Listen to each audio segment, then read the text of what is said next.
Nwaneri is set to sign a new long-term contract at Arsenal. Now, I I think it was unthinkable that he wouldn't have been signing a new contract anyway, to be honest. I think that was unthinkable anyway, that we would have had one of our superstars, youngsters, leaving at this point.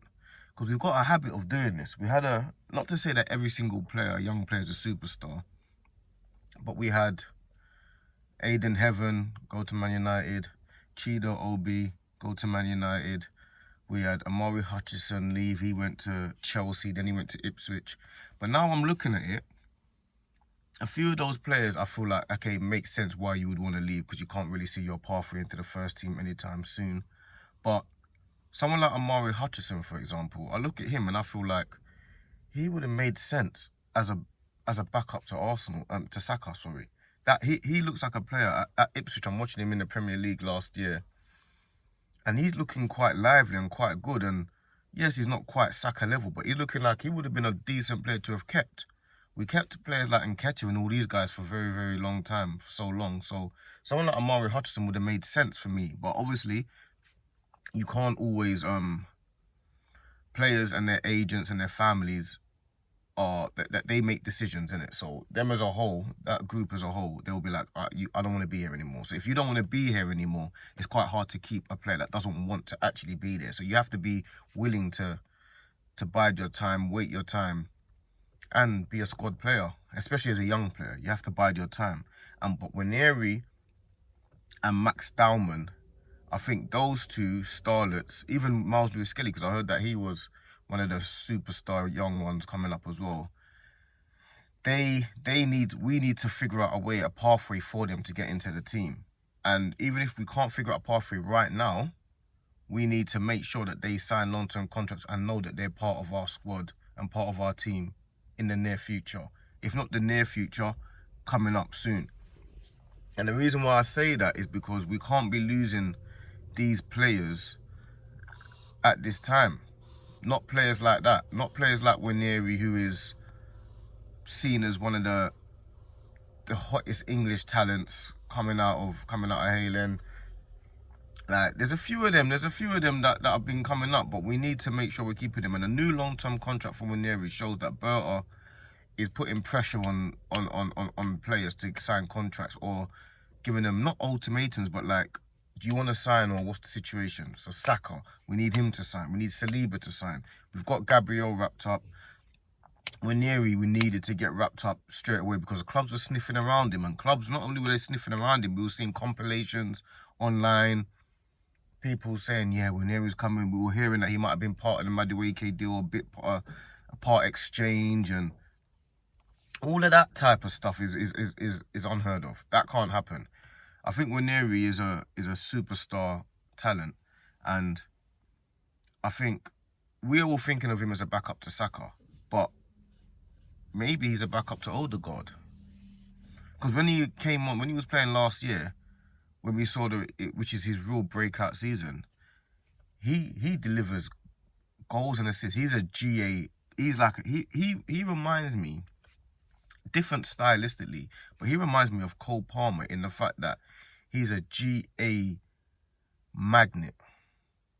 That's what Nwaneri is. He's a GA magnet. He's just involved in G and A constantly. That's what he does. And those type of players, they're rare.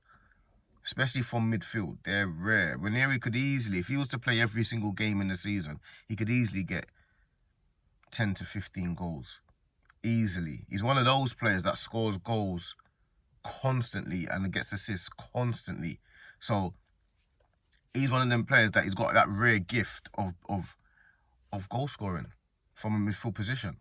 I'm not too sure about his overall play in terms of dictating games and all of that type of stuff, but in terms of creating and scoring goals, he's a magnet to that. So you can't. Those players are rare.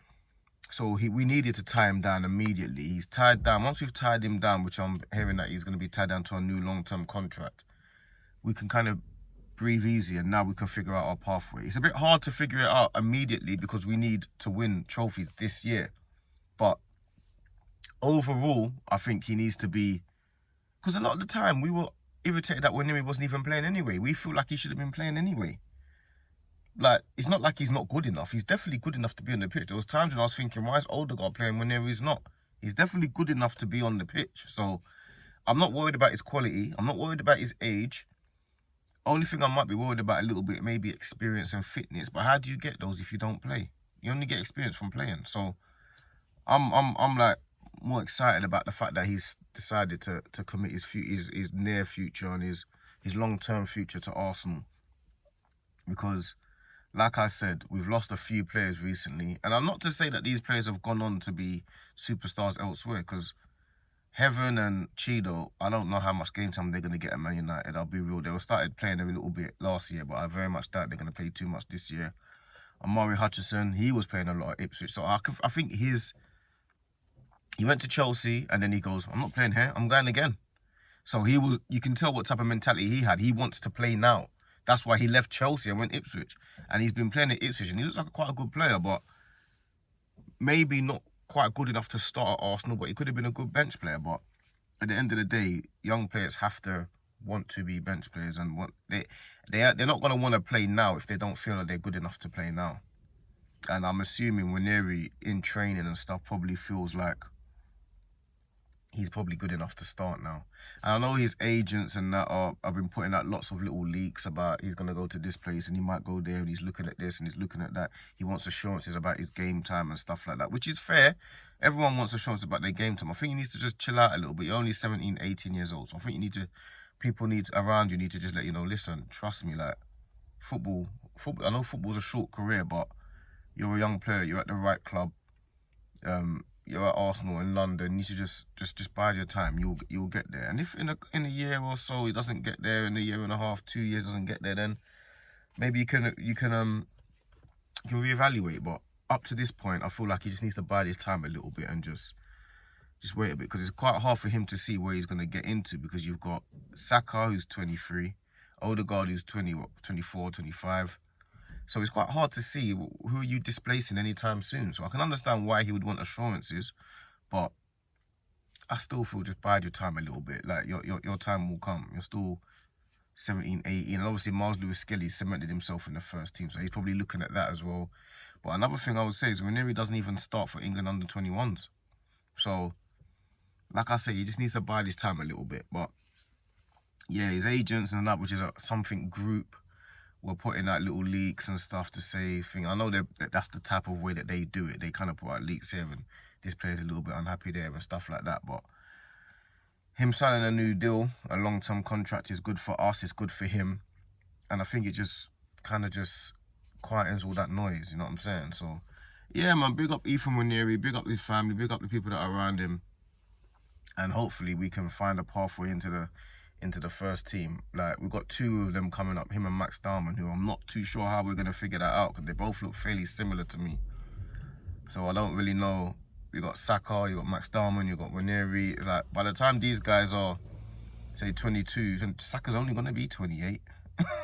He's still going to be, he'll be hitting his peak when these guys will be hitting their like 21, 22 stage. So I don't know how we're going to figure that one out, but I guess that's a problem for another day, innit? I guess that's a problem for another day.